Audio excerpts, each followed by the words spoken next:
all of us to attention. Good morning, colleagues, members of the media. Good morning.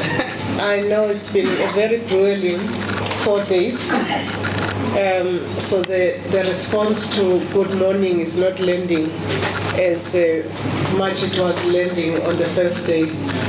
But thank you very much for keeping it going with the ANC on the occasion of our National General Council.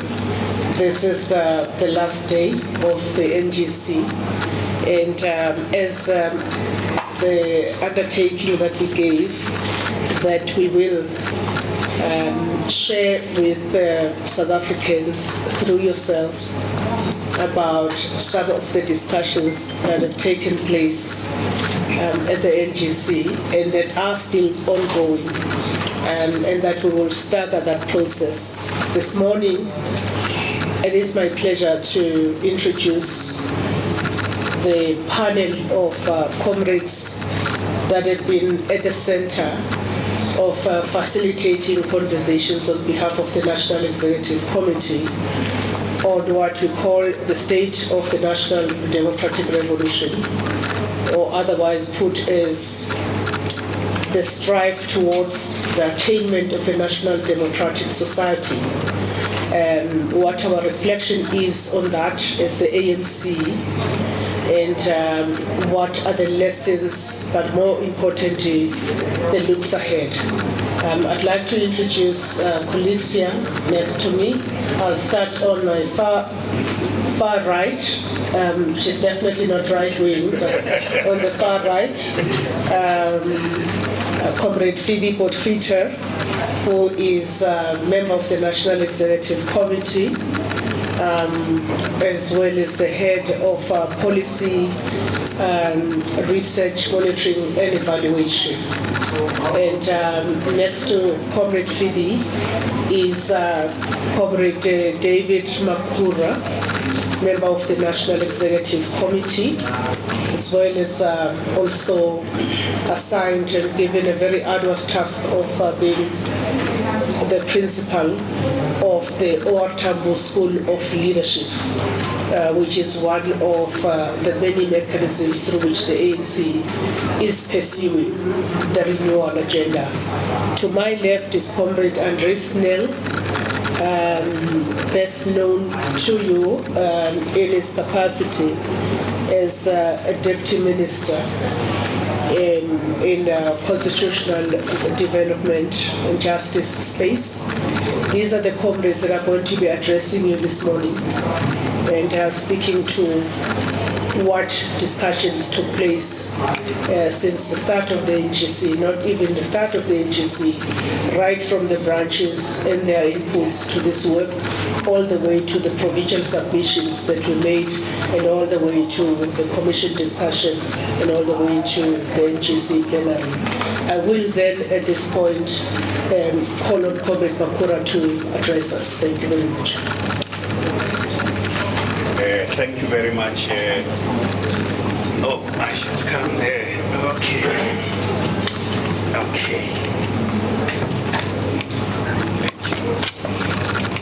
Thank you very much to you, ANC National Spokesperson, Comrade Mahlenge Bengu, and good morning to members of the media and the people at home. The first thing I would like to do is just to give you a sense of how the NGC has gone so far, and how we characterize this 5th National General Council compared to the 4 we have held before, just based on what has happened since Monday.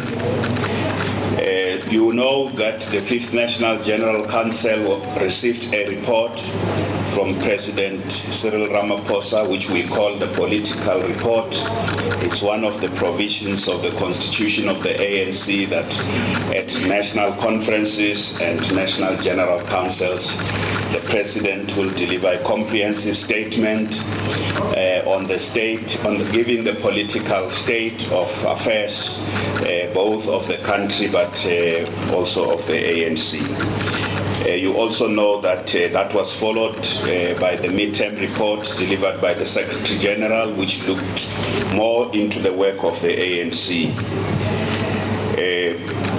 Prior to this National General Council, we did what we usually do, the ANC. So there was a release of a discussion document called the base document, released by the National Executive Committee, developed basically by the Political Education Subcommittee of the ANC. And that document basically sets the framework of the midterm assessment and the key issues that the National General Council was going to look at and did look at. So that all the provinces of the ANC and many of the branches that were identified to attend the National General Council on the basis of a very robust criteria, which includes the level, the degree of functionality based on the ANC functionality barometer, political education work they have done, a lot of work they have done in their communities to warrant attendance of the National General Council. And the provinces consolidated, they had their general councils, consolidated submissions about what they would like to see discussed at this National General Council. So the first thing is really the mood of the 5th National General Council, because in the ANC General Councils are midterm review meetings of the organization. The distinct thing about this General Council of the ANC was that it was truly a festival of ideas, and it was the largest political school. That's always what we strive for, that when we have a General Council, it's the place for ANC members to learn. It's the place for us to learn from each other, but it is the place also for us to assess and understand the mood in South Africa, but to also look at what is happening in the world. And in that, we say largest political school and festival of ideas, because there's no elections held. We're not coming to elect anyone. We're coming to assess both the organization, the country, and the world.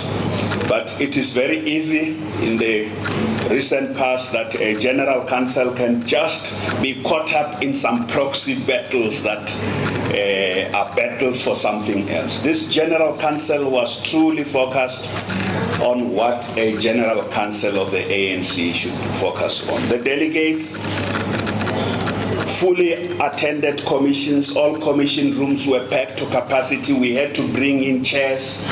The numbers that were accommodated in the different commissions, we had to bring in more chairs. And that's why there were no, day one, there were no delegates roaming around. And you media people were here. You know that what happens sometimes in some of our conferences. And for us, there's a signal, even with a General Council like this, there's a signal that something is turning in the ANC. Something is turning. And we're going to, you will hear a lot about that. So when we talk about renewal, it is no longer just a slogan. So there are specific things that are beginning to happen that have to do with renewal. It's in the early days, but something is turning. It was demonstrated by the delegates, the issues, the seriousness with which they dealt with the issues, and also robust, very robust engagements on, and not just the document said this, but what the document did not say. The NEC said this, but also what the NEC did not say. bringing those issues. And all those issues are about issues affecting communities, basically. From the most rural communities to the informal settlements, to the cities, to the our people living in the CBDs. All those issues, cities, rural areas, towns, big or small, all those issues were discussed very extensively. And delegates basically stayed in some commissions, the main hall where the venue was. As more rooms were packed to capacity, people were diverted there. And that main hall was almost half first day. And the delegates discussed several issues up to early evening. They were serious, they were calm, but they were very critical. And here we talk about self-criticism because they here representing structures. Are we doing enough as the branches? Are we doing enough as the regions? Are we doing enough as the provinces? Are we doing enough as the NEC? And enough to answer the question, are we truly focusing on the issues affecting South Africans, where we are in government? Are we doing everything in our capacity, in our power, to ensure that we can respond comprehensively? So we reached this conclusion that the delegates who are here understood what is at stake. What is at stake, and one of those things is that the ANC in the 2024 elections lost its majority. The delegates understood that.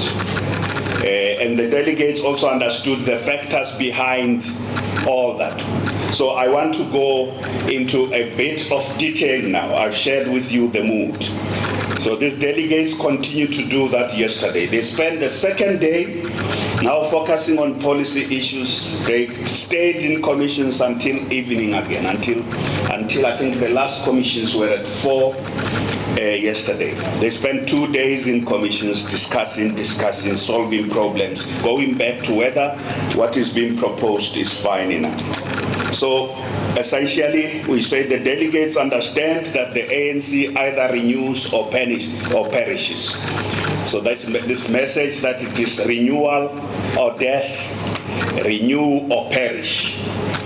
But also the delegates understand that without a united and purposeful organization that serves the people of South Africa, the ANC will be out of power. Without that, the delegates understood that precisely. And then, so how were the discussions structured? We're giving you a little bit of the methodology. So when we discuss what's called the National Democratic Revolution and the balance of forces, we have a methodology to that. It is not a random discussion. So the first thing, so delegates dealt with 5 questions. The first question they dealt with is what are the objectives of what we call the National Democratic Revolution? In other words, the ANC and the Alliance program, theory and strategy of the change we seek in South Africa. So when we talk about the National Democratic Revolution, is a code for our theory. In other words, the way we look at South Africa's problems, the way we look at the world, our strategy, the way we think we should solve the problems we face or build the society we seek, strategy, and our program.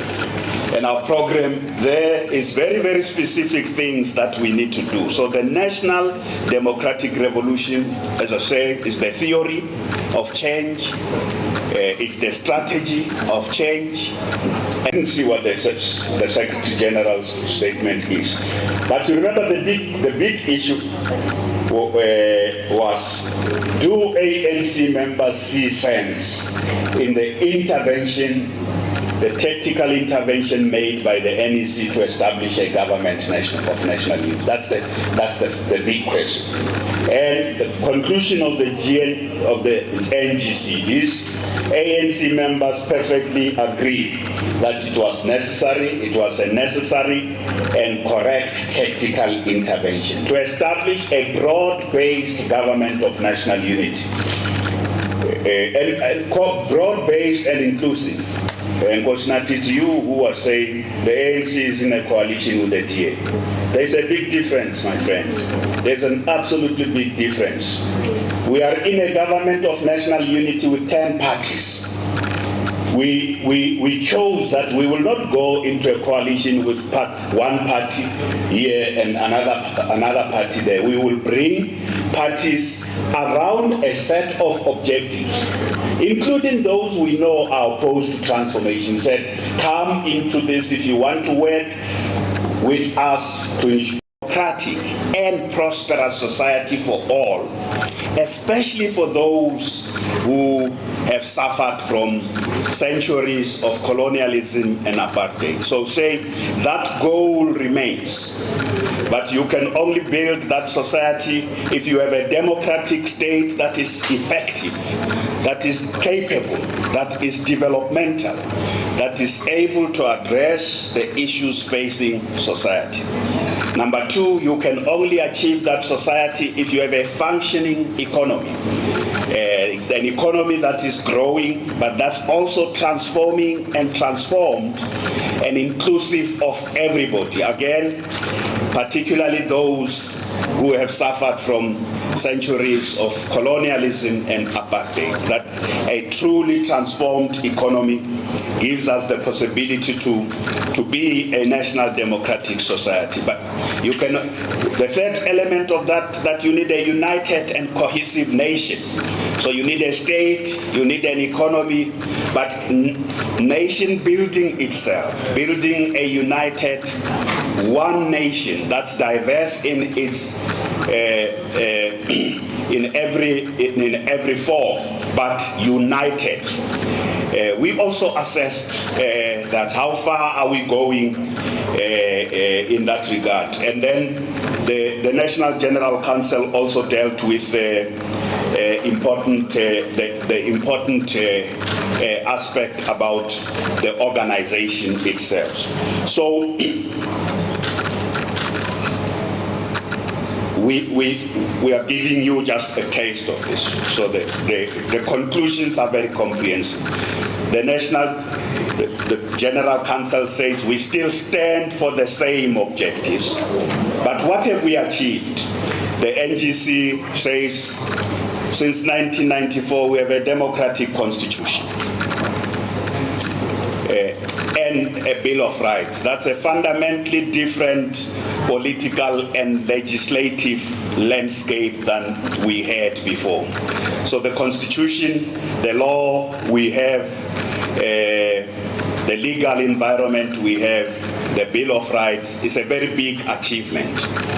For South Africans, not for the ANC, but it's an important component of the National Democratic Revolution. And then we say we have also done a lot to improve the quality of life of the people of South Africa in terms of infrastructure, the rollout of infrastructure, housing delivery, infrastructure related to roads and public transport, infrastructure related to basic services, water, sanitation, electricity, and also infrastructure related to health, education and health, and also basic services. So that if we measure ourselves in terms of what we said we must achieve, we have achieved a lot, but we have not achieved all our goals. And that's extremely important, an extremely important conclusion. So every time we have challenges, we go back and say, we still have a lot to do. And in some areas, basically, the conclusion is that there's been an erosion of some of the gains we have made. For example, if you think of the water crisis we face, the electricity supply challenges we have had, we rolled this these services and infrastructure extensively, and then we began to experience challenges. The road infrastructure challenges we face, we go across the country, we find communities are complaining about the quality of our roads, and we have had problems with areas of public transport. All those things are being attended to. The assessment also says, even in terms of improving the quality of life of what we call the motive forces. The motive forces are those sections of our population that have suffered from centuries of apartheid and colonialism, that seek to gain far more from a national democratic society. We say we have a much bigger middle strata, particularly the black middle strata. It didn't happen naturally. It happened as a result of the policies, intervention policies, including investment in education, huge investment in education, but also basic employment, the legislation about the basic conditions of employment, which promotes access into especially the professions and management for women, black and women. We have also improved the lives of workers in a significant way. The basic legislation, labor laws in our country, workers have benefited a great deal from that. And in some instances, again, the different sections of the population, including, I said, basic education, access to basic education and higher education, huge investments there. So these gains needs to be consolidated and defended. Then the commissions also assessed where have we had significant setbacks and failures, and where have we underperformed. The biggest area of underperformance, we start with the economy. Our economy has been in significant decline, sluggish growth, unemployment has actually become explosive, especially for young people.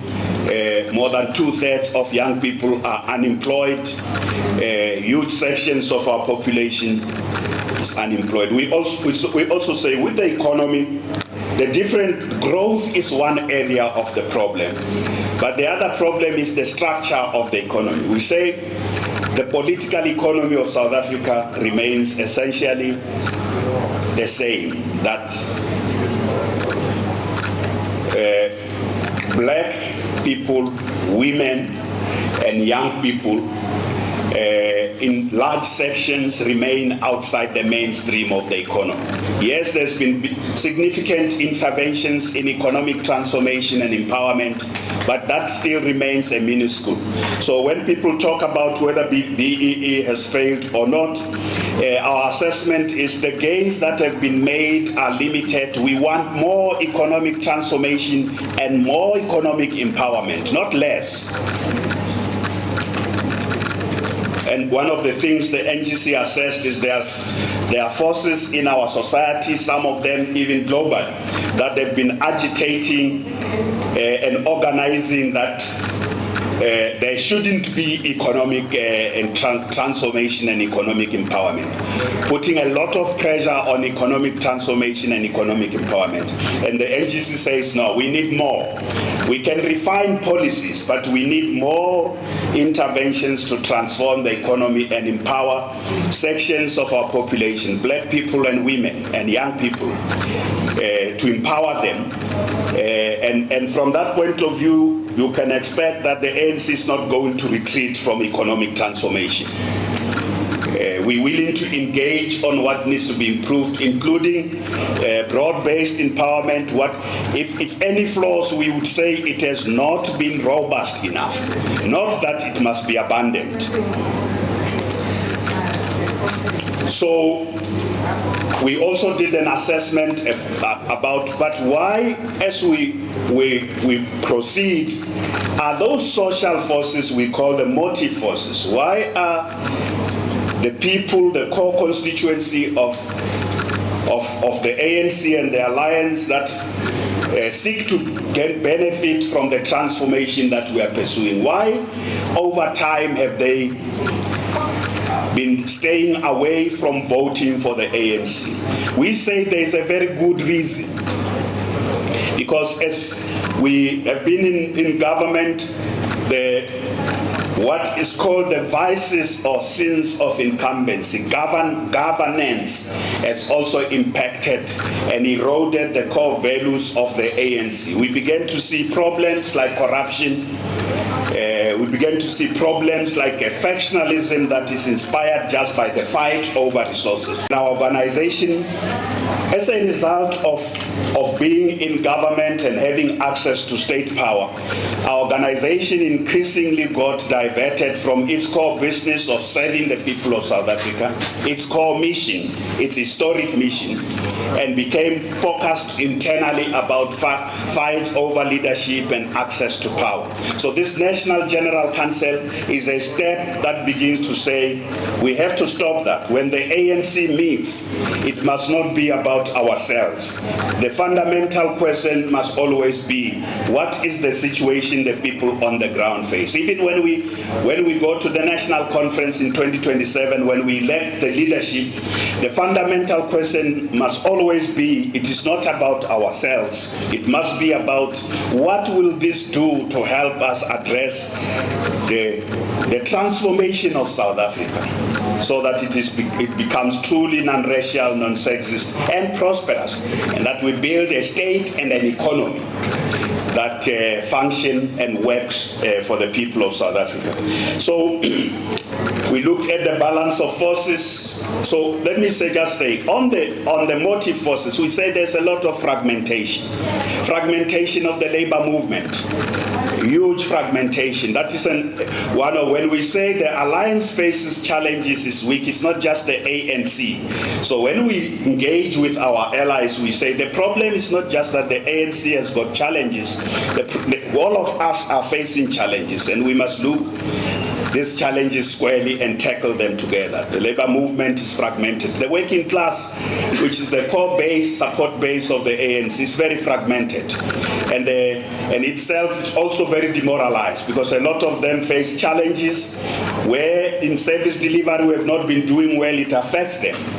They live in communities where if we don't deliver services, if there are water problems, if there's a problem of electricity supply, if the roads are not, it is the core constituency of the alliance, the ANC, who are affected by poor service delivery. Of course, the middle strata, which has voted with the ANC, or particularly the black middle strata, is also affected by our inward-looking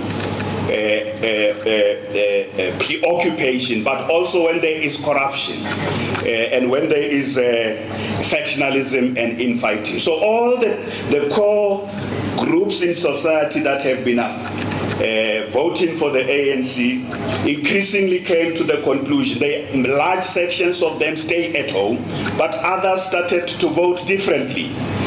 Because and we say there has been a very good reason. They have not been irrational.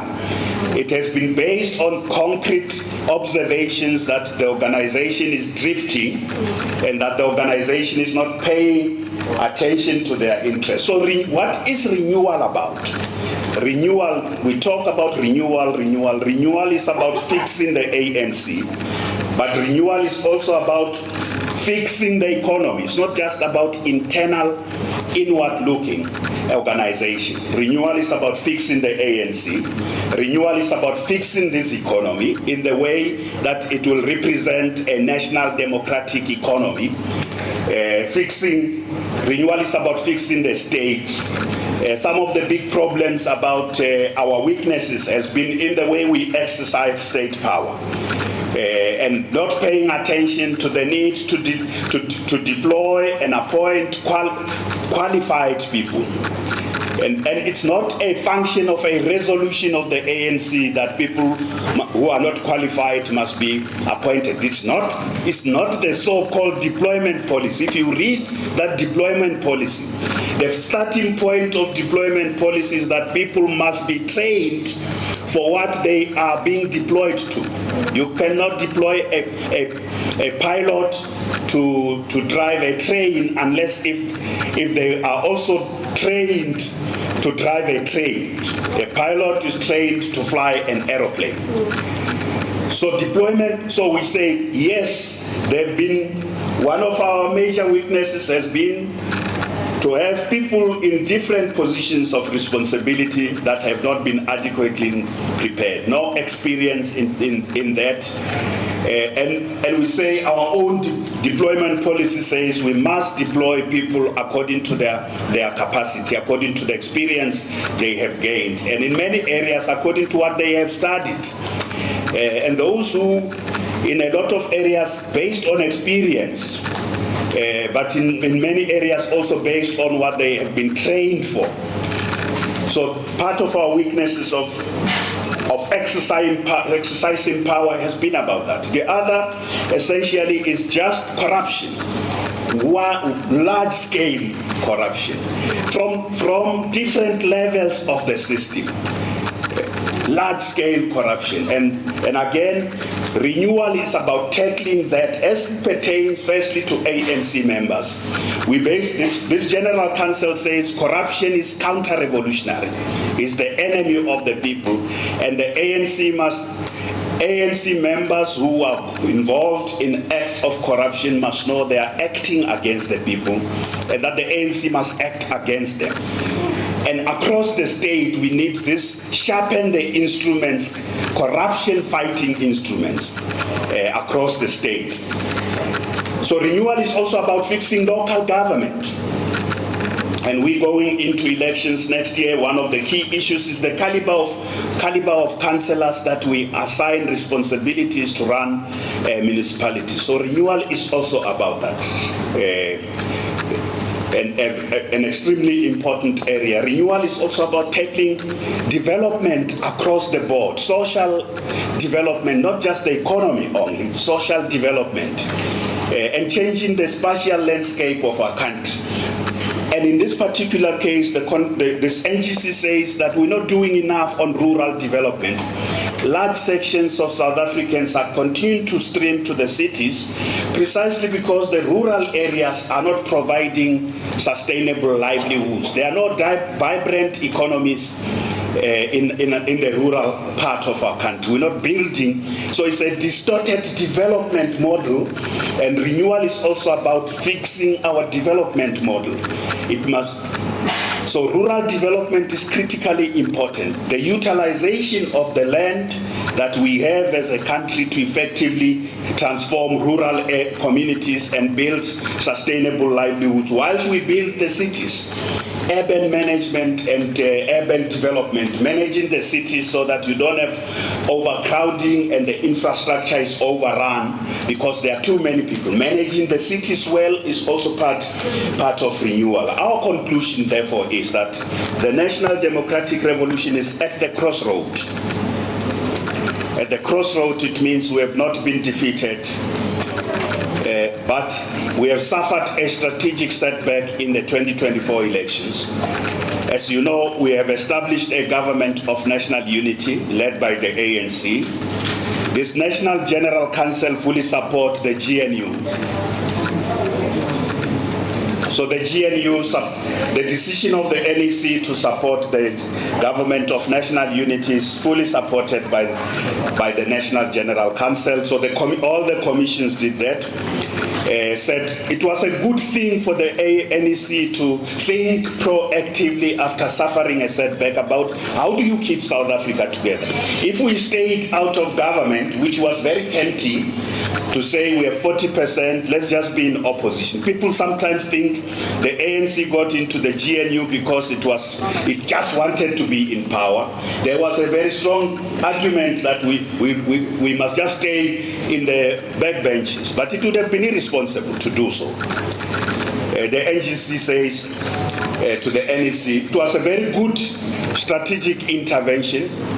The GNU is seen as a tactic.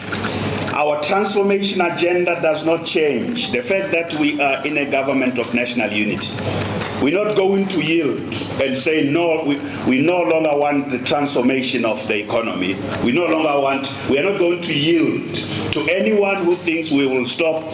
Also, articulating the need for fundamental change. It will not happen. It's something the ANC will not do. Any government we are part of, the core agenda of the ANC is the transformation of South Africa. Any government we are part of, in a municipality or in a province and at a national level, we are in that only because we want to pursue the transformation of South Africa. But the NGC said, yeah, the GNU has been riddled with a lot of challenges. And it said to the NEC, please attend to those challenges, including that there are parties that think they can use the GNU to stop the transformation of South Africa, which is mandated by the Constitution of the Republic. If one of the fundamental principles of those 10 parties coming together was that they are committed to the Constitution of the Republic. And the Constitution of the Republic mandates that South Africa must be transformed and that injustices and iniquities of the past must be confronted and be dealt with. There must be redress, and redress cannot be negotiated. It's a constitutional imperative that this country must accept. It is the basis on which we settled in 1994 for a new society. And we can't allow any single party or groups of parties in the government of national unity or anywhere else to undermine that constitutional imperative. But we are willing, the NGC says, the Commission said, we are willing to work with all the parties. And we know that being in a government of national unity needs lots of negotiations and compromises. We are willing to work with all the parties. The NEC was given the mandate, please go and ensure that the government of national unity works for the people of South Africa. Do everything it must address jobs. Jobs is the most urgent issue for our country now. The NGC says to the NEC, please go and ensure that the government of national unity addresses the issues of economic transformation, the issues of crime. Crime is a big issue with all the problems we have with our law enforcement agencies and the criminal justice system. The NGC says, please ensure that the GNU also addresses corruption decisively. That's the basis on which the NGC supports the GNU. It must also address inequalities. It must address poverty. It must address all those issues. But it also says our relationship with the world must continue to be informed by progressive, the human rights, our foreign policy, and the ANC international relations policies that we pledge solidarity with the weak and those who are oppressed. And we continue to support multilateralism, and we must continue to oppose bullies in the house, in the international system. So even as we are in the NGC, in the GNU, we would continue to insist that South Africa's stance must be informed by its moral imperatives. And that shouldn't change. So we gave you a little bit of what the NGC did, just a little bit. Well, there are those that are known to be very thorough in their submissions. Thank you very much, Comrade David. And I hope that does frame the discussion this morning. I'm now going to, and I'm not going to give him that latitude.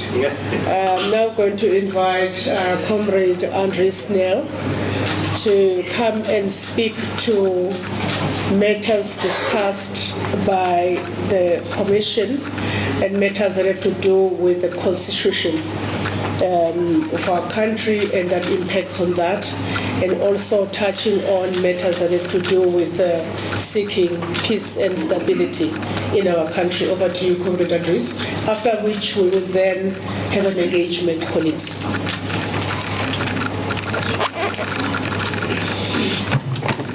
Okay, right.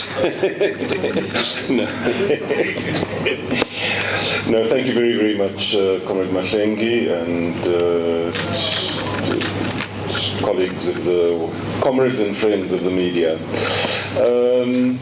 No, thank you. I'm going to report on the work of the Commission on Constitutional and Legal Affairs that reported to the NGC yesterday. In essence, we discussed three main areas. Firstly, we looked at those resolutions of the 55th National Conference that took place in 2022, in particular insofar as they pertain to the Constitution of the Republic of South Africa. Secondly, we looked at the 30th anniversary of the Constitution of the Republic, which will be taking place next year. In that regard, we talked both about a year-long intense campaign to celebrate the 30th anniversary of the adoption of the Constitution, but we reaffirmed our principled support and adherence to the Constitution, to its values, and to its transformative vision. But we also identified certain areas that might require further discussion, both within the ANC and in society more generally, about how we could refine certain aspects of the Constitution to make it function more effectively and to clarify certain matters. We concluded with a discussion on proposed amendments to the ANC Constitution. So I'm going to traverse all three of those grounds, maybe not as comprehensively as my comrade, but I'll try to do justice to the areas nonetheless. I think firstly, starting point is that the NGC reaffirmed the perspective of the 55th National Conference that the vision, the values, and the principles of the National Democratic Society that we seek to build through the National Democratic Revolution are very, very integrally ingrained in the Constitution of the Republic, and that the Constitution of the Republic is a lodestar. It does give us direction and it inspires us on this transformative journey. Secondly, the Commission, or the NGC, emphasized that the Constitution and the constitutional order is a key element.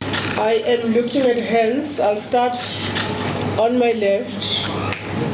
I see about 3 hands. I'll start with yourself, Carol.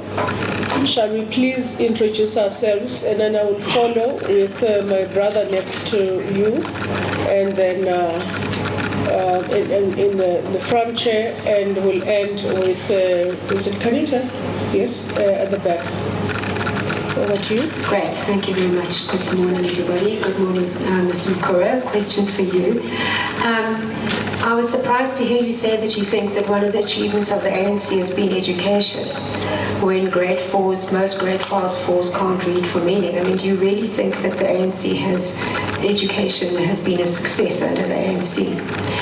And then secondly, do you have any criticisms? Did the NGC come up with any criticisms of BEE? Do they think it's operating just fine? Was there any awareness expressed of the level of dissatisfaction with some aspects of BEE out there in society?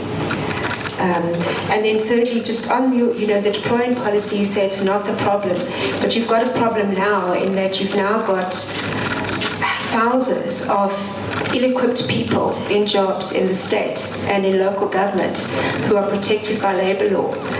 What are you going to do about that?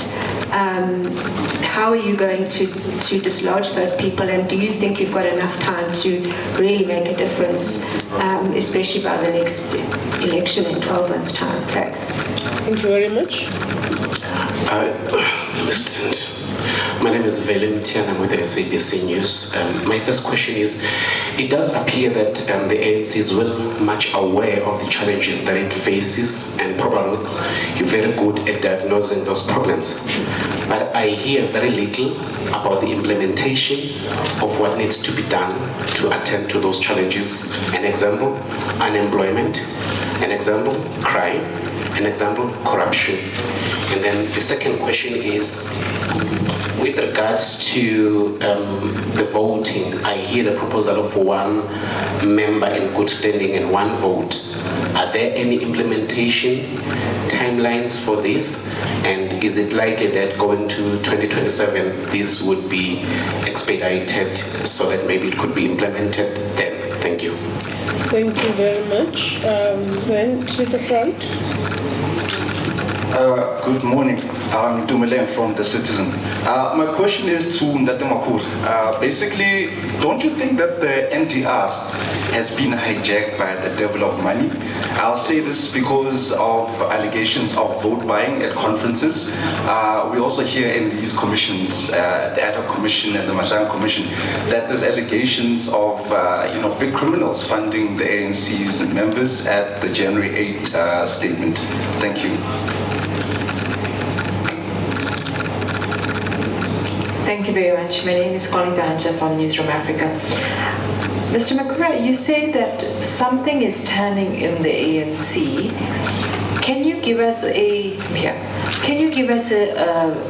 little bit more detail on what that does? What is it? An orientation of ANC members?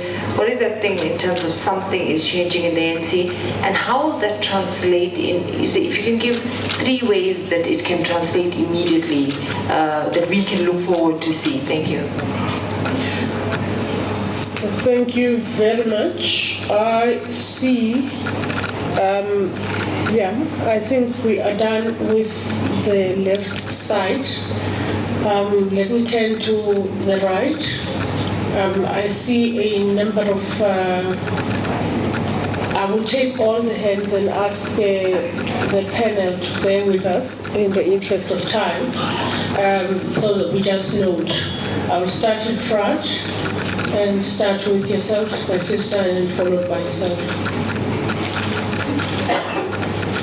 Excuse me. Susan, I didn't realize, sorry. My name is Lizzie Atandwa. I'm from the Sunday Times. A couple of questions for Mr. Makhura as well as Mr. Nell. Mr. Makhura, as it relates to the GNU, you say that the NGC has supported the decision to enter into a GNU, and that it mandated that you attend to the challenges, especially parties which are anti-transformation, which is in part the problem or the concern that has existed with your ally, the SACP, about going into a coalition with a party such as the DA, which they claim is anti-transformation. I want to ask, given that OSG said yesterday that there is no expansion needed, that this coalition, this government of national unity is stable, what did the NGC say about that? Is there a need to expand the GNU? You just said that the GNU is open to any party. Is that the stance of the NGC as well as the NEC? Because it contradicts what the Secretary General said yesterday. What is the NGC's assessment of the progress towards organizational renewal and your progress towards dealing with state capture implicated individuals?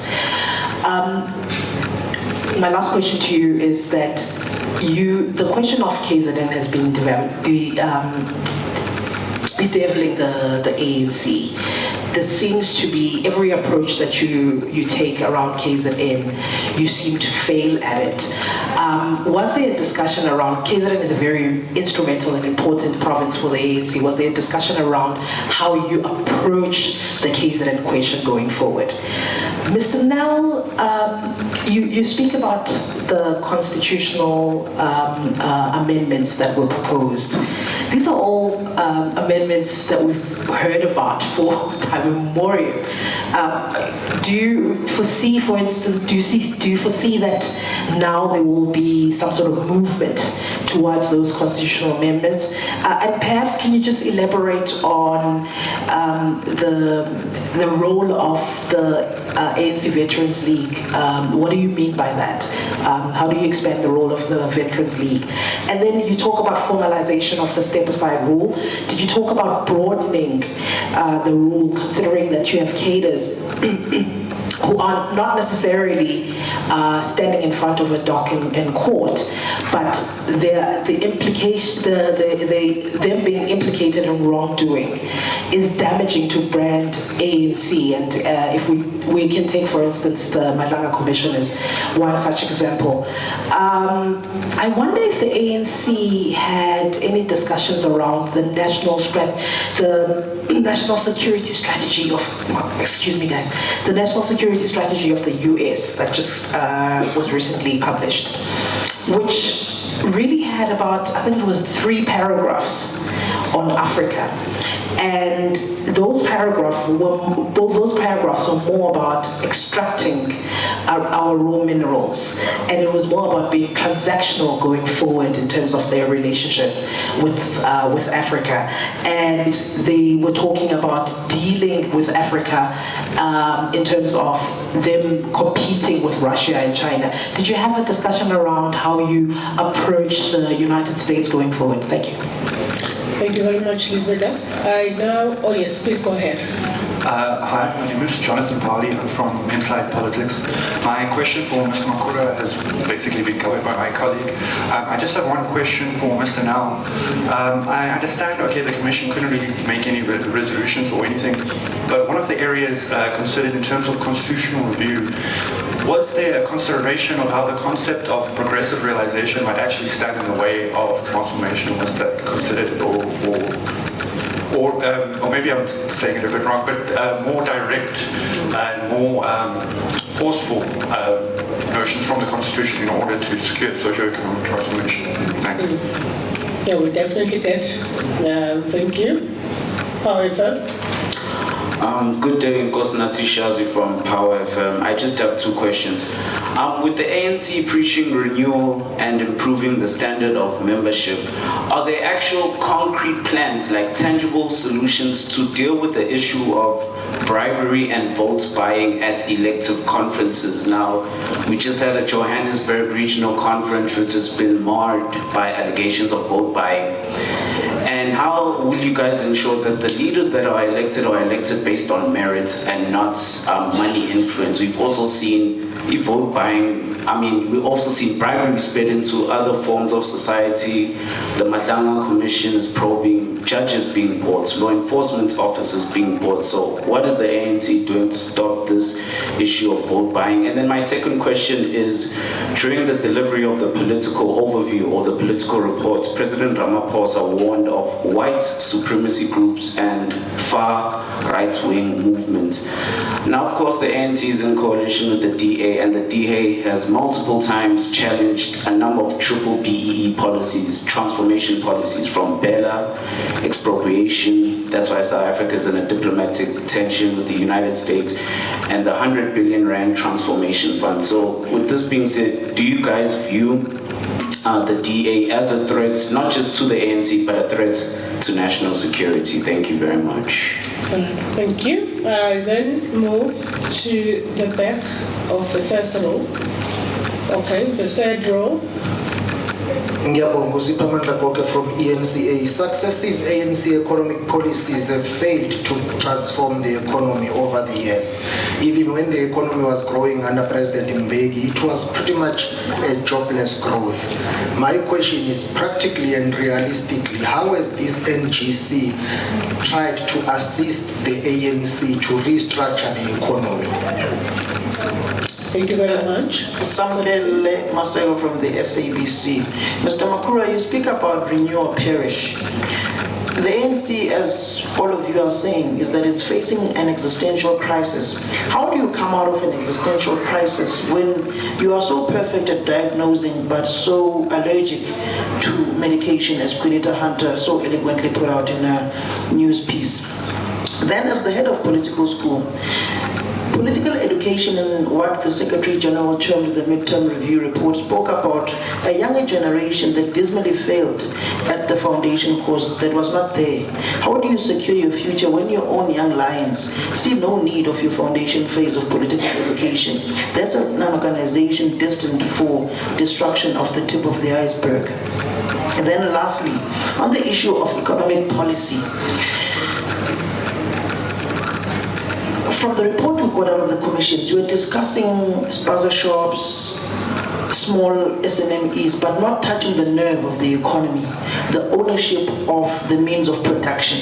How do you touch the nerve of the economy when the G20 resolved on beneficiation of African minerals and you are not talking to the nub of how we are going to reindustrialize the country, beneficiate those minerals that you are exporting as road dust to the international markets, as the United States speaks of an extraction economy of Africa, that it must be mutually beneficial on an issue-to-issue basis. Thank you.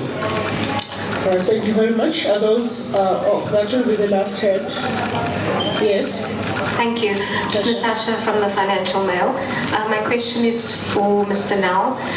With regard to the recommendation or the suggestion that the NPA be made into a Chapter 9 institution, I'm wondering how much appetite there would be for that to become a proper resolution when the government is currently dragging its feet on implementing the Zondo Commission recommendations, which push for the independence or greater independence for the National Prosecuting Authority. Thank you.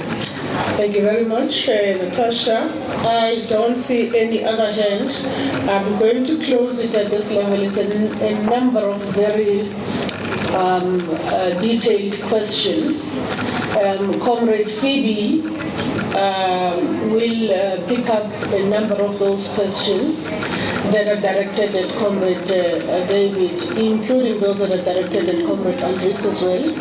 And then Comrade Andres will come in and speak to those that are very specific. The Constitution should provide more explicit recognition for our state as a developmental state.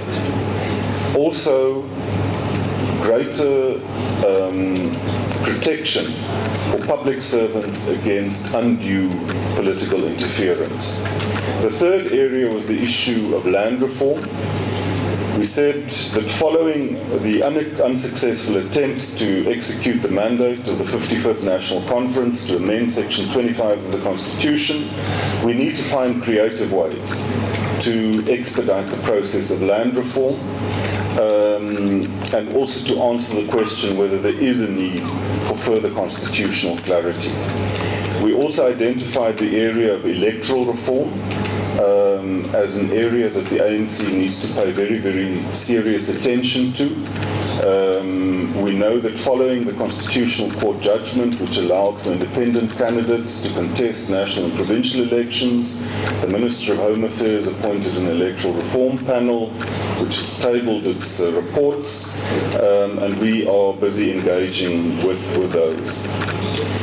In terms of the anti-corruption architecture, we posed the question whether anti-corruption bodies should have stronger constitutional entrenchment to improve integrity and stability in the fight against corruption. The question was also raised as to whether the NPA should not be included as a Chapter 9 institution.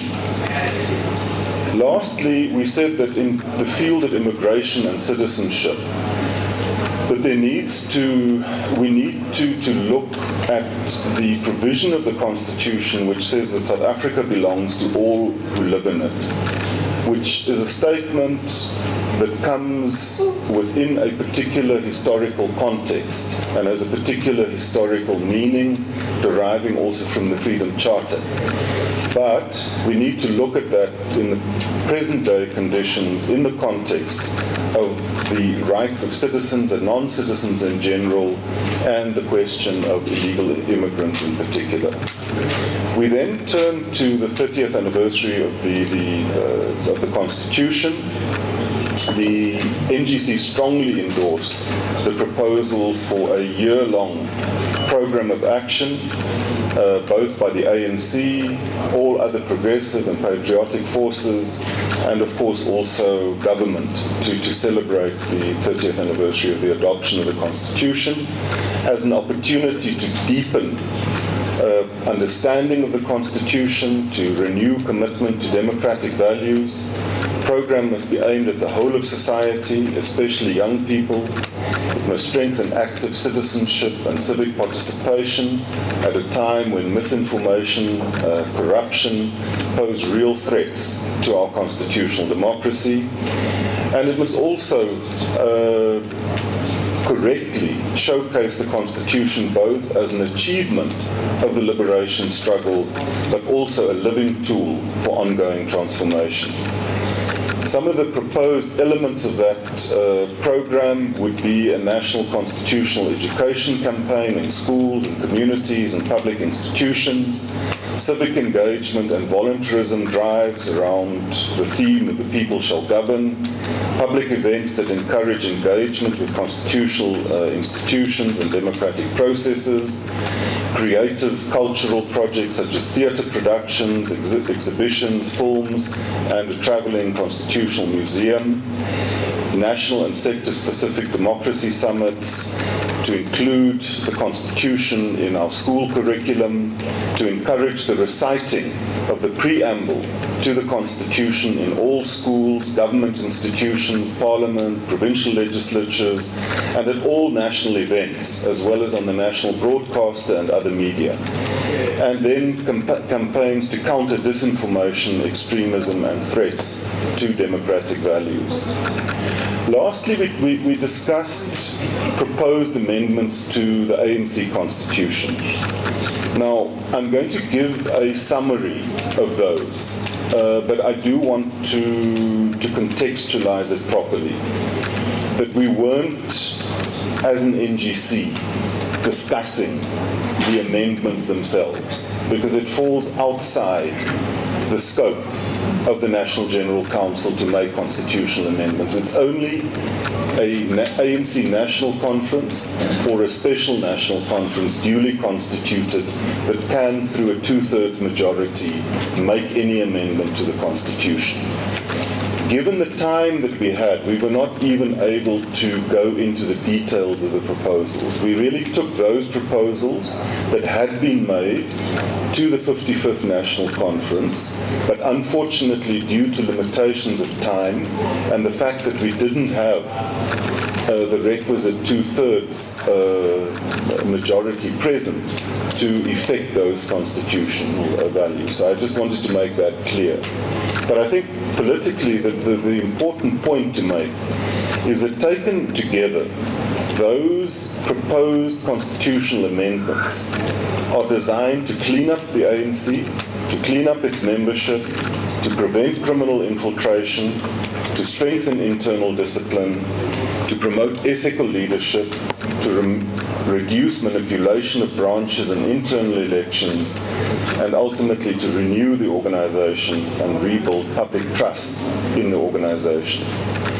Now, the areas that we discussed, and again, this was at a very high level, is firstly, provision for stricter membership criteria and the vetting of members. And we said that not only vetting people for criminal records and criminal activity, but also vetting people for the values that they hold. ANC membership should be acquired through a much more rigorous and a strict process. Secondly, there must be compulsory political induction and training as a prerequisite or as a part of becoming a member of the ANC. Thirdly, that there must be measures to prevent membership manipulation, So to address things like vote buying, the manipulation of branches, these proposed amendments exercise tighter control over membership and subscriptions and cards. Fourthly, leadership and structural organizational reforms, and there we talked about the expansion of the number of officials, their roles, their responsibilities, talked about putting the electoral commission or the electoral committee of the ANC into the constitution to further strengthen and enhance its powers and functions. Fifth, introducing compulsory lifestyle audits. The sixth, and I think other commissions will speak more about this, the introduction of a system of one member, one vote, so that the election of ANC leadership takes place through a system in which each and every ANC member in good standing has the right to vote. We don't vote through delegates, which experience has taught that is a system that is open to all sorts of manipulation and abuse. The seventh would be expanded powers for branches and also a role for the ANC Veterans League. The idea of the introduction of a Council of Elders was also raised. 8, proposals regarding flexible quorum requirements and giving recognition to virtual meetings in order to make the organization function more smoothly, effectively, and bringing us into keeping with current technological developments. The 9th would be the constitutional status of the Integrity Commission, and I think there the proposal was raised that the Integrity Commission should have plenipotentiary powers to take binding decisions without referring them to the NEC or to PEC or any other structure. 10 would be a comprehensive overhaul of the disciplinary system, including streamlining and making that system much more effective, efficient, and expeditious, but also 11 would be an expansion of the acts of misconduct and provision for mandatory expulsion.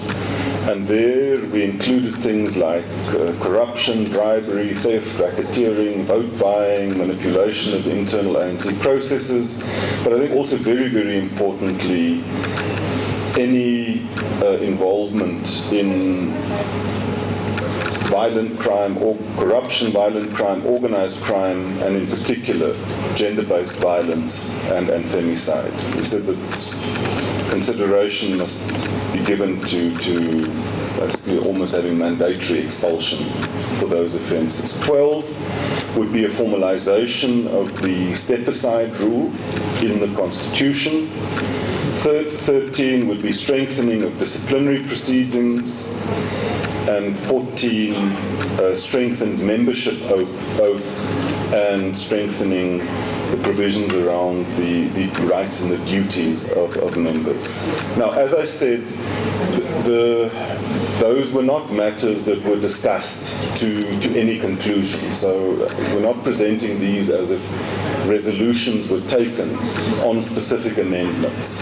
But there were areas that were identified, and General Counsel expressed approval that discussion must continue on those areas, and they are also consistent with what Comrade David has already started raising and which other commissions dealing with organizational matters will report on. So it was agreed that it was noted that the ANC Veterans League has made further proposals regarding constitutional amendments, and that the NEC Subcommittee on Constitutional and Legal Affairs will embark on a very intense consultative process with all of the leagues, with provinces and structures in the organization between now and the next national conference, or special national conference as the case might be, to consolidate the proposed amendments so that they can be properly engaged with and debated and decided upon. Thank you very much. Thank you very much, Comrade Andries. I now turn to yourselves, colleagues, members of the media.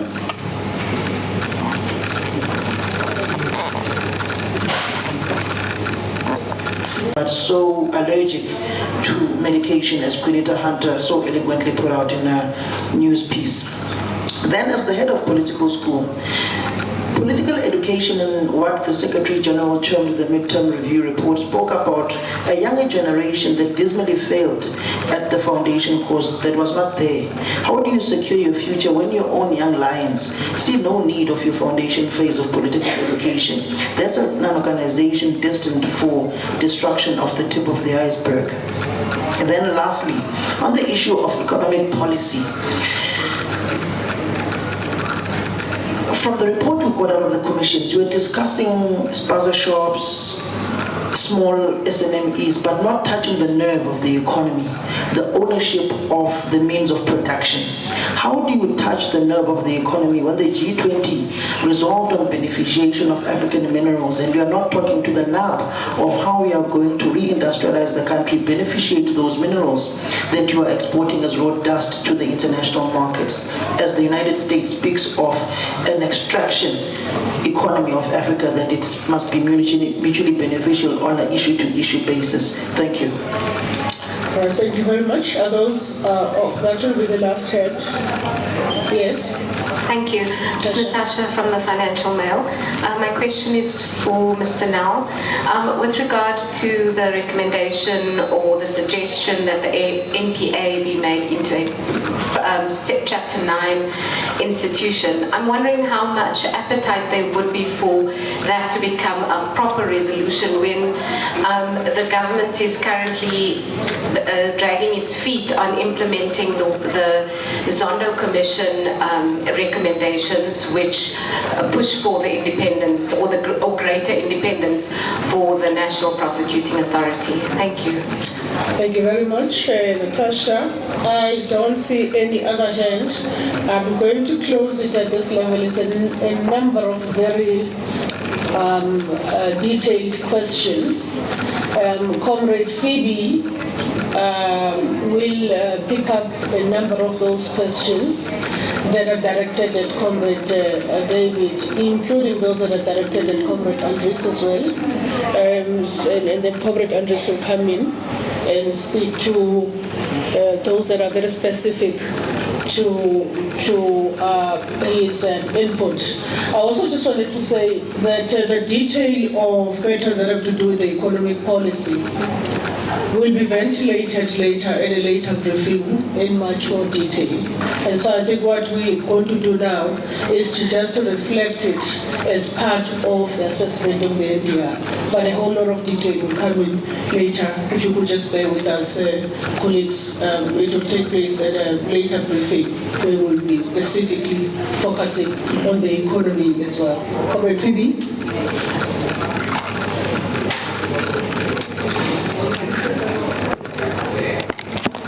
Thank you very much and good morning. Let me start by the question of Carol about why do we list education as amongst the achievements, and it's obvious. Before 1994, access to education was very limited to black people, particularly access to secondary education.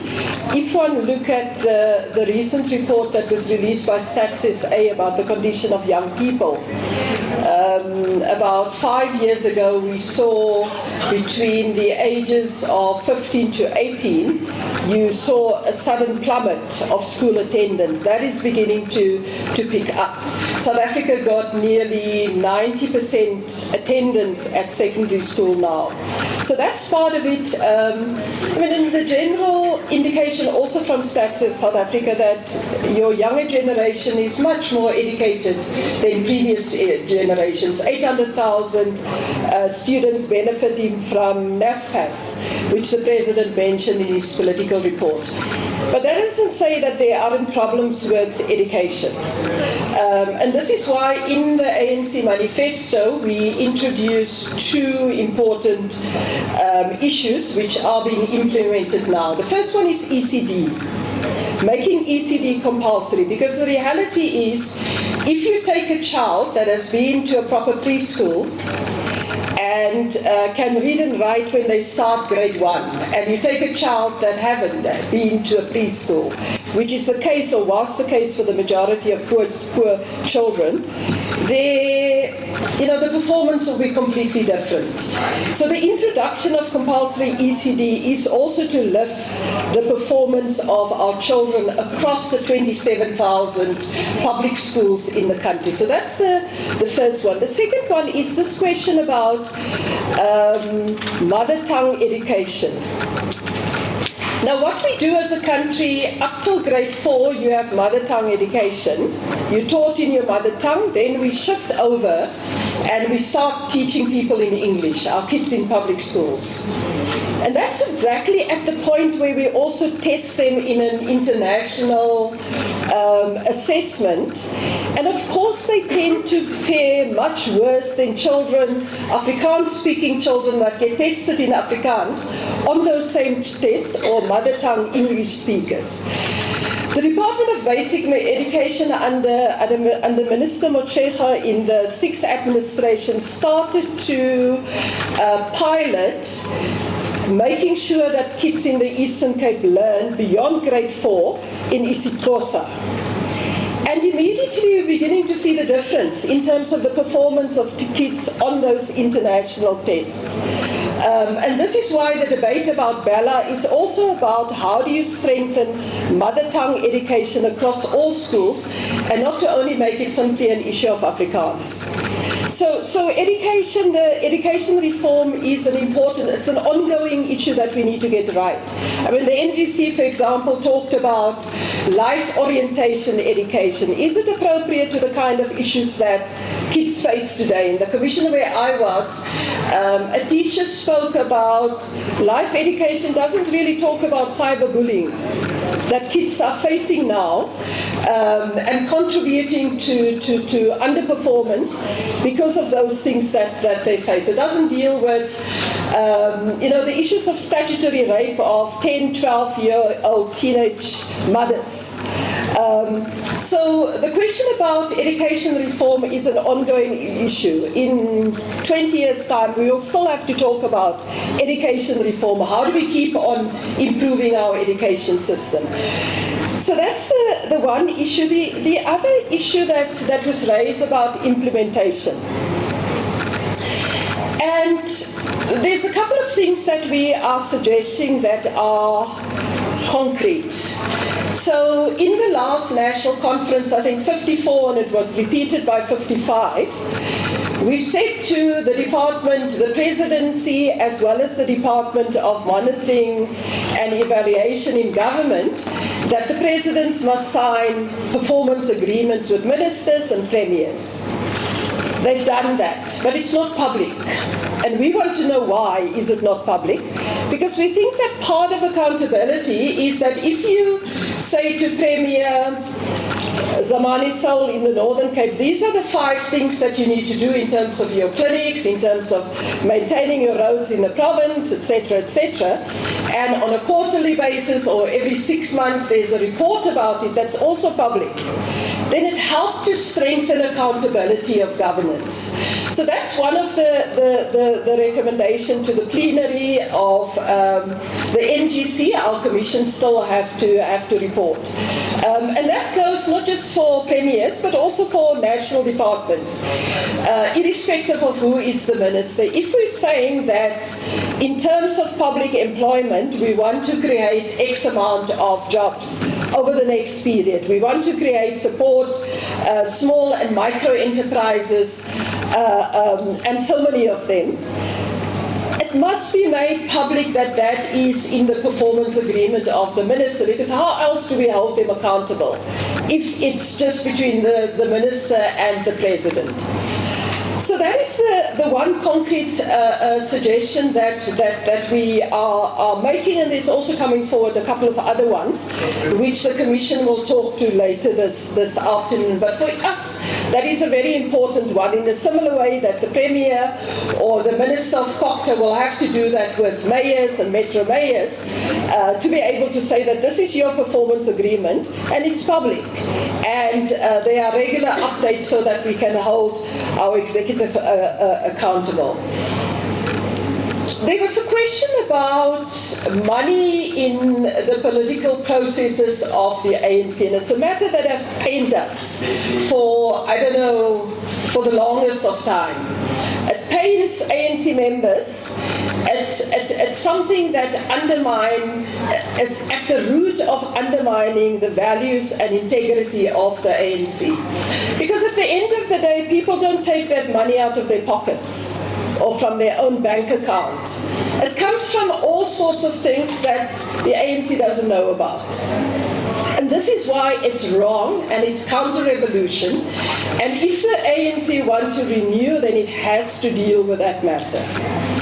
Our constitution talks about it, and you may have heard former president, deputy president of the ANC, Comrade Kgalema Motlanthe, talked about some clauses of the constitution that disappeared during the period of the former SG. And those clauses deals with money in ANC electoral politics. They were taken outside of the constitution. This NEC, after the 55th conference, reinstated those clauses to be able to say that it is a disciplinary offence to use money in ANC processes. What we've also said to the Electoral Commission is that they must implement what is in the rules. That if you are found guilty of using money unlawfully in an ANC process, that you must be disqualified from standing for elections. It's in our rules. The Electoral Commission must implement those regulations.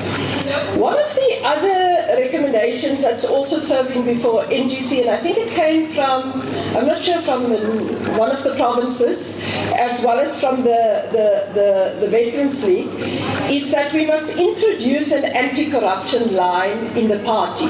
Remember, even somebody from the public that know that in the Joburg conference, money has played a role in the election, and which candidates have been throwing around money to buy votes and delegates, a hotline to report those kind of issues so that the Integrity Commission can call in that candidate and say that we got a tip off that you have spent so much to branch X to Z, and what is your response to that? So let me just say that about this issue, about all of the issues that I'm talking about, how do you strengthen accountability of your executive? How do we deal with money politics in the ANC? It is about a realization, and I think that that's what delegates at the National General Council realize. Time has run out for the movement. We either renew or we perish. And it's not just a slogan, we have to become serious about renewing, or otherwise we're going to perish. And I think that that's a simple realization that all of the delegates at this NGC have realized, and this is why the recommendation that has come out has been much more firmer than in the past. There was a question, I think, from Lizeka about the national security strategy with 3 lines about Africa. I remember one former Democratic president of the USA that had a strategy, and there was not a single word of Africa. So I think that it's not unusual, that we've always been used since the time when our people in their millions were taken away as slaves, to across the Atlantic, to the time of colonialism. Africa is always seen as about its resources, its human resources, and then about its mineral and agricultural resources. And at the end of the day, nobody is going to liberate us, economically or politically or socially. The African Union was formed, its predecessor, the Organization of African Unity, to liberate the African people. And this is why initiatives like the African Continental Free Trade Area is so important for South Africa, so important for the African continent, that we do get serious about making sure that we advance the implementation of those issues. Mahlengi has said that the economic transformation issues will be addressed by the Commission, but just to say that it's not true that over the last 30 years there's been jobless growth. The labour market has expanded. 8 million people in employment in 1994. We're now 16.7 million people. Yes, it hasn't kept track with the growth in the population, but it's not correct to say that through that entire period we had jobless growth.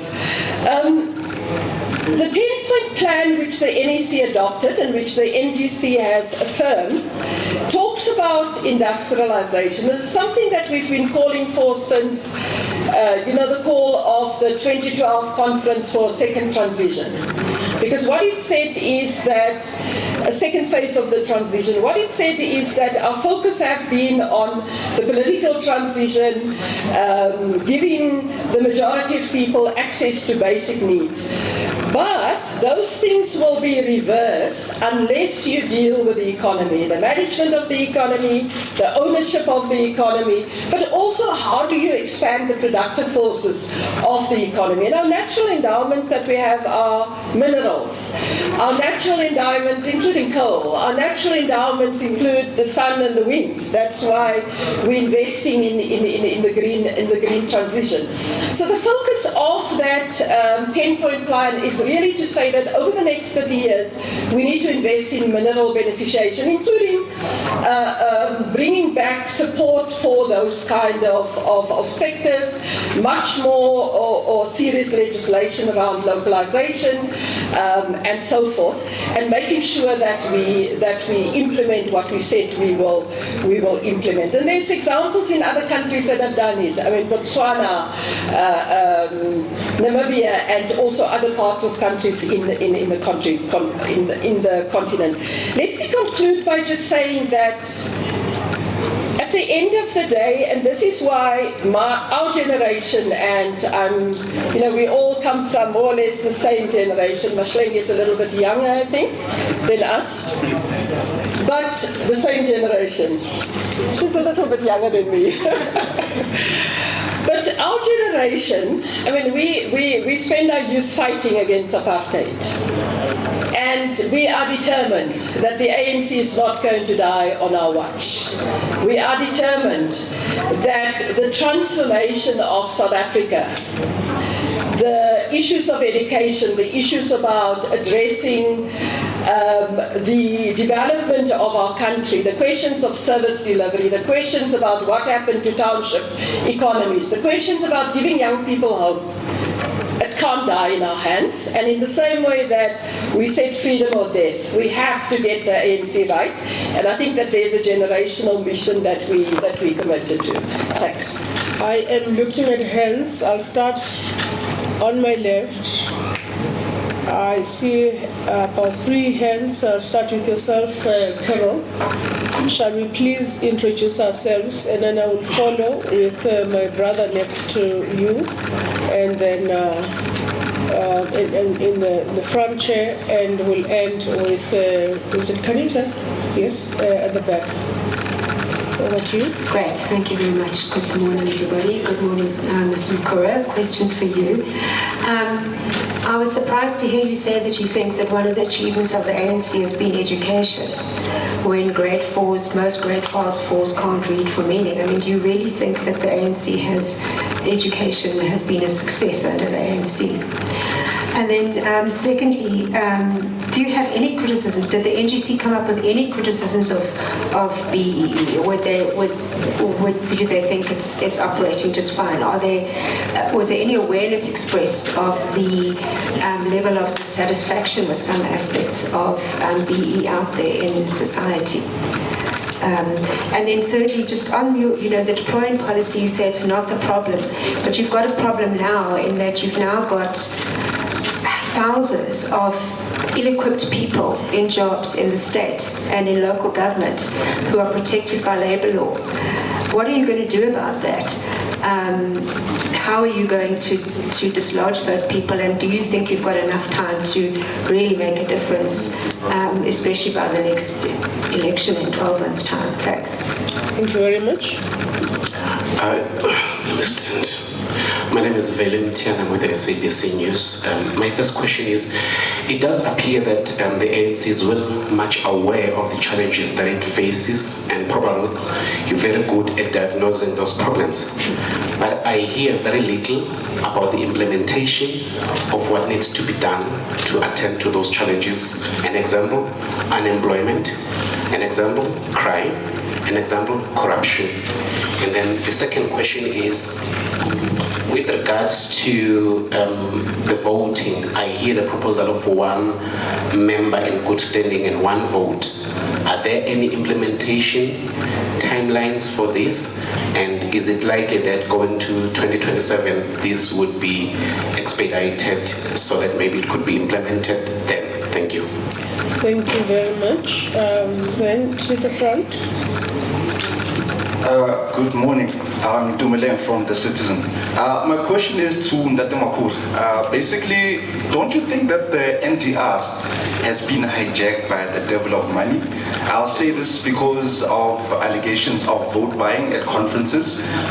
We also hear in these commissions, the Ad hoc Commission and the Mashang Commission, that there's allegations of big criminals funding the ANC's members at the January 8 statement. Thank you. Thank you very much. My name is Colin Danja from Newsroom Africa. Mr. Makhura, you say that something is turning in the ANC. Can you give us a little bit more detail on what that does? What is it? An orientation of ANC members?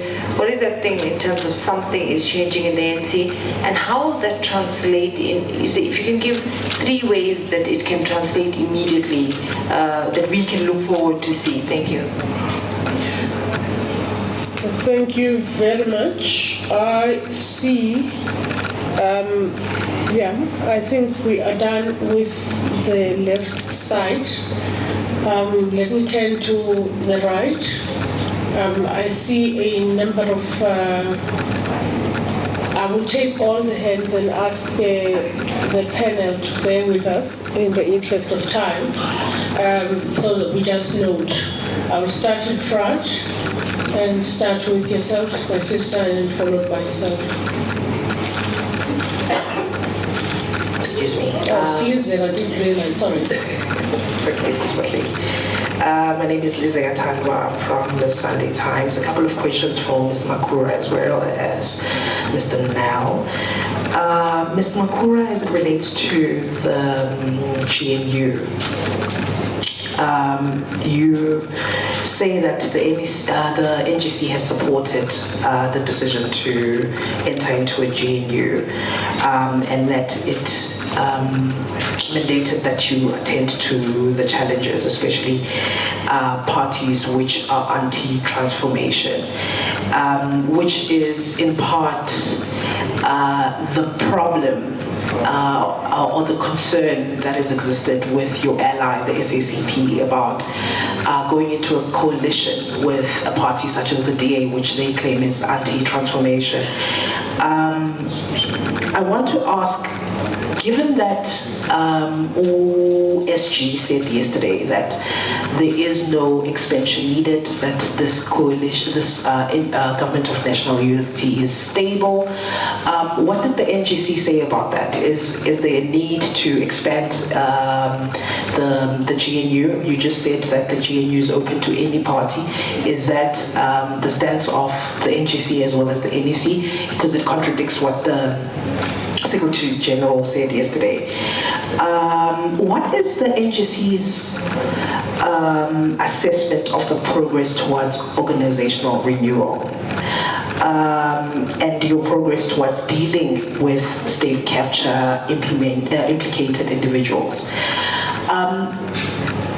My last question to you is that the question of KZN has been bedeviling the ANC. There seems to be every approach that you take around KZN, you seem to fail at it. Was there a discussion around, KZN is a very instrumental and important province for the ANC, was there a discussion around how you approach the KZN question going forward? Mr. Nel, you speak about the constitutional amendments that were proposed. These are all amendments that we've heard about for time immemorial. Do you foresee, for instance, do you foresee that now there will be some sort of movement towards those constitutional amendments? And perhaps can you just elaborate on the role of the ANC Veterans League? What do you mean by that? How do you expand the role of the Veterans League? And then you talk about formalization of the step-aside rule. Did you talk about broadening the rule, considering that you have cadres who are not necessarily standing in front of a dock in court, but them being implicated in wrongdoing is damaging to brand ANC. And if we can take, for instance, the Madlanga Commission as one such example. I wonder if the ANC had any discussions around the national security strategy of, excuse me guys, the national security strategy of the US that just was recently published, which really had about, I think it was 3 paragraphs on Africa. And those paragraphs were more about extracting our raw minerals, and it was more about being transactional going forward in terms of their relationship with Africa. And they were talking about dealing with Africa in terms of them competing with Russia and China. Did you have a discussion around how you approach the United States going forward? Thank you. Thank you very much, Lizada. Oh yes, please go ahead. Hi, my name is Jonathan Parley. I'm from Inside Politics. My question for Mr. Makura has basically been covered by my colleague. I just have one question for Mr. Nel. I understand, okay, the Commission couldn't really make any resolutions or anything, but one of the areas considered in terms of constitutional review, was there a consideration of how the concept of progressive realization might actually stand in the way of transformation? Was that considered, or maybe I'm saying it a bit wrong, but more direct and more forceful notions from the Constitution in order to secure socio-economic transformation? Thanks. Yeah, we definitely did. Thank you.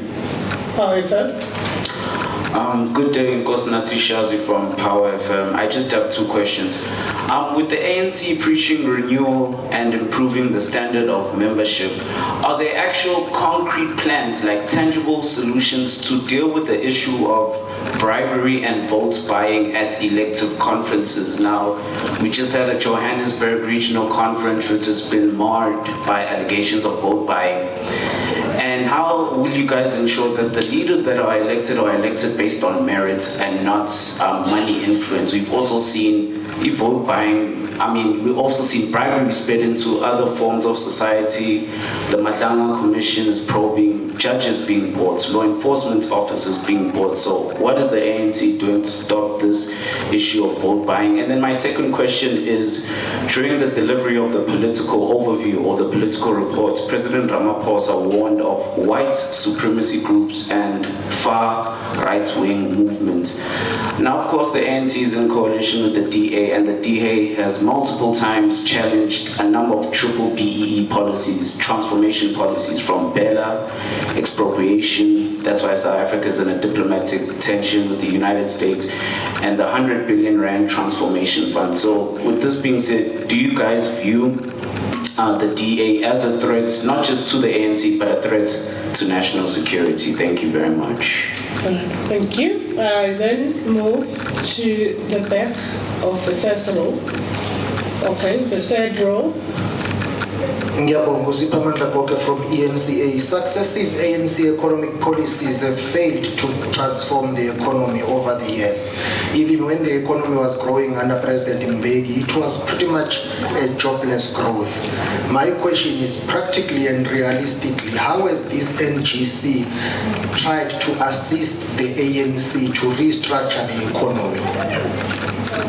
Thank you very much. Samdele Masego from the SABC. Mr. Makura, you speak about renew or perish. The ANC, as all of you are saying, is that it's facing an existential crisis.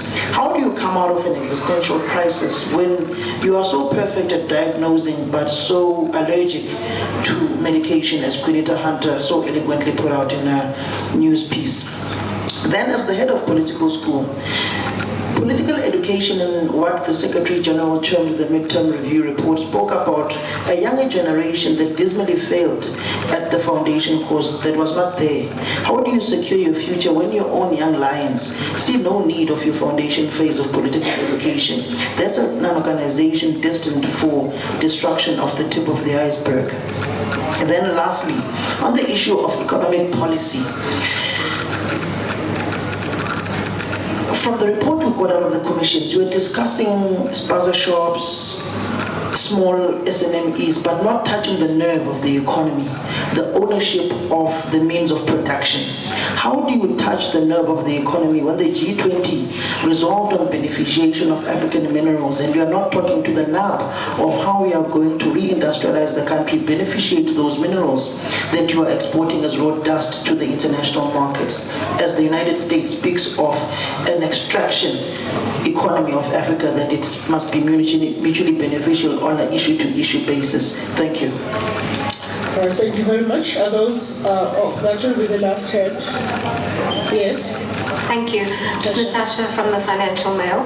My question is for Mr. Nel.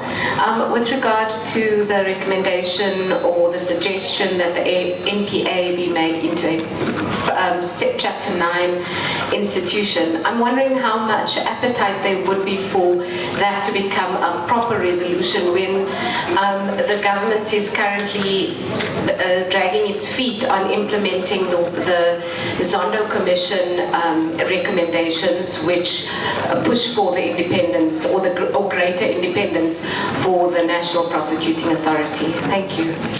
Thank you very much, Natasha. I don't see any other hand. I'm going to close it at this level. It's a number of very detailed questions. Comrade Phoebe will pick up a number of those questions that are directed at Comrade David, including those that are directed at Comrade Andres as well. And then Comrade Andres will come in and speak to those that are very specific